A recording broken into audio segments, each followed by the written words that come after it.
Dad ninyo sa panahong ito. Pilitin na po natin. Gawin na natin ang magagawa natin.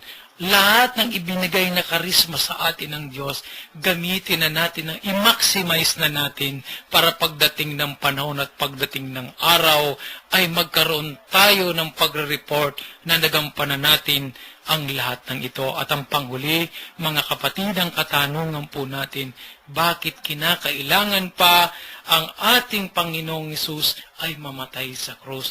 Gayong kaya namang gawin ng Ama ang pagpapatawad na wala ng pagbubuwis ng buhay. Ginawa ito ng Diyos upang ipakita ang kanyang dakilang pag-ibig.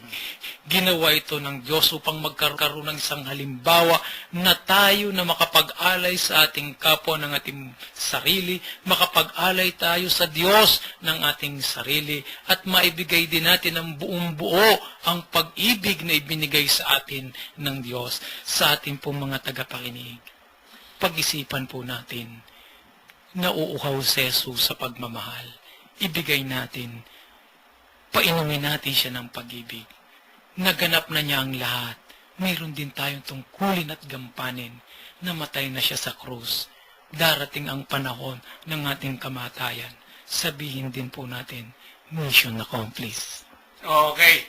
Yan po, napakinggan po ninyo ang paliwanag po ni Kuya Ben tungkol rito sa pagkamatay ni Jesus.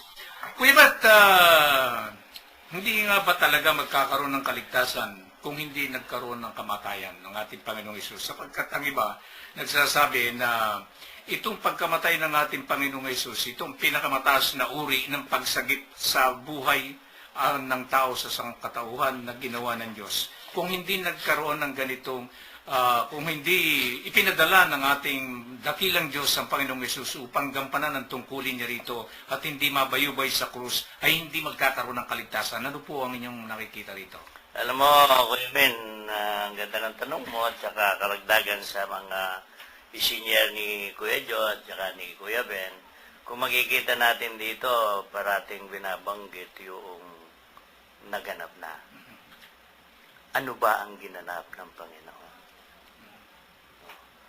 Una-una, balikan natin ang kasaysayan na sinasabi ng Panginoon bilang katuparan ng kasulatan. So may sulat na kasaysayan na dapat maganap. At ang unang kasaysayan ay ang pagkakasala ng ating mga unang magulang, na noong una ay nandoon sila sa paraiso. Walang kamatayan. Pero, nung nalinglang sila ni Satanas, nang dahil sa babae, ay nadamay ang lalaking pinagkunan ng tadyang upang magkaroon ng buhay ang babae. At doon sila ay nagkaroon ng kamatayan. Ang dating walang kamatayan na tao ay nagkaroon ng kamatayan dahil ang pagkakasala nila ay isang pagkakasala na ang parusa ay kamatayan. Alam nating lahat na ang tao ay mahal ng Diyos. Kaya ang Diyos na pinagkasalahan ng tao ay gumawa ng paraan upang kung paano tubusin at mailapit muli ang tao sa Diyos. Dumating ang mga propeta hanggang dumating si Moises na sinabi ng Diyos kay Moises kung anong klase upang malinis yung kasalanan ng bawat Israelita. So sinabi niya ang mga kautusan. Sinabi niya kung anong dapat na ibayad ng tao sa pagkakasala niya sa Diyos. Katulad halimbawa, nang kung ikaw ay magkasala ng pagsisinungaling, pakikiyapid, ay mayroong kaukulan na hayop na papatayin mo. At ito ay yung dugo nito ay isasaboy mo o isasabog mo doon sa altar na ipinagawa ng Diyos kay Moises para sa mga Israelita. Pero anumang dugo at anumang klaseng dugo ng hayop ay hindi pwedeng makapagliligtas sa kasalanan ng tao. Na hindi pwedeng mag-akyat sa langit upang makadaop palad muli ang Diyos na lumulang sa tao. Kaya gano'n na lamang, ipinadala niya ang kanyang bugtong na anak upang sa kamatayan ng anak na ito ay magkaroon ng buhay ang taong pinagkasalahan ng tao sa Diyos. Kung tao ang nagkasala sa Diyos, ay hindi pwedeng iligtas ng isang tao na walang kaakibat na Diyos. Wala kasing katarungan.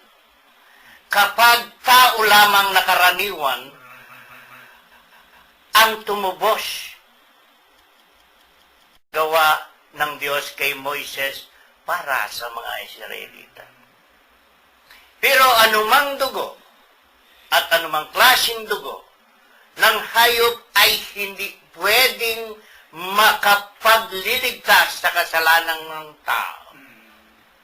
Na hindi pwedeng mag-akyat sa langit upang makadaop palad muli ang Diyos na lumulang sa tao. Kaya gano'n na lamang, ipinadala niya ang kanyang bugtong na anak upang sa kamatayan ng anak na ito ay magkaroon ng buhay ang taong pinagkasalahan ng tao sa Diyos.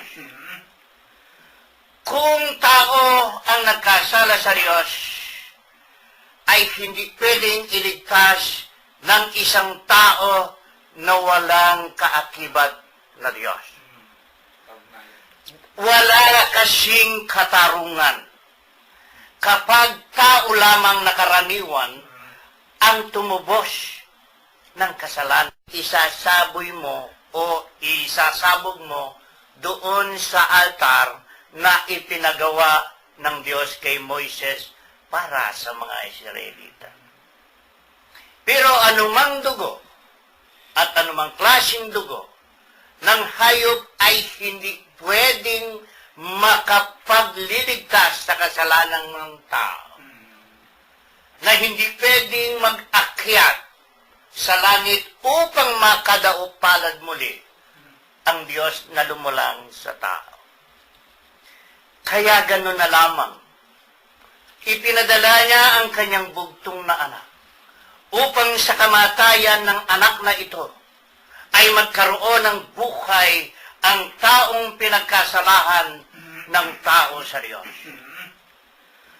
Kung tao ang nagkasala sa Diyos, ay hindi pwedeng iligtas ng isang tao na walang kaakibat na Diyos. Wala kasing katarungan. Kapag tao lamang nakaraniwan, ang tumubos ng kasalanan ng tao. Kailangan din Diyos din ang tumubos upang magkaroon ng katarungan. Kaya nga, ang bugtong niyang mga anak na Diyos na sinasabi ng mga kasulatan ay siyang tumubos sa kasalanan ng tao na hindi pwedeng gawin ng sino man o ng lahat ng tao sa mag-akyat sa langit upang makadaop palad muli ang Diyos na lumulang sa tao. Kaya gano'n na lamang, ipinadala niya ang kanyang bugtong na anak upang sa kamatayan ng anak na ito ay magkaroon ng buhay ang taong pinagkasalahan ng tao sa Diyos. Kung tao ang nagkasala sa Diyos, ay hindi pwedeng iligtas ng isang tao na walang kaakibat na Diyos. wala kasing katarungan kapag tao lamang nakaraniwan ang tumubos ng kasalanan ng tao. Kailangan din Diyos din